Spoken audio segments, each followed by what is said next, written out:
Безопасность в интернете.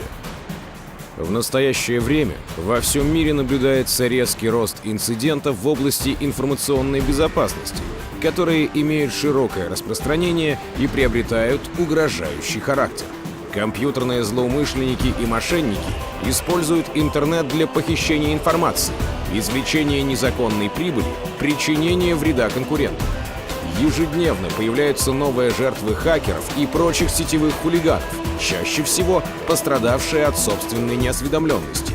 Особенно важно оградить детей от подобных угроз, обеспечить их защиту от контактов в интернете с нежелательными людьми, от знакомства с материалами, опасными для детской психики, от вредоносных программ и интернет-атак.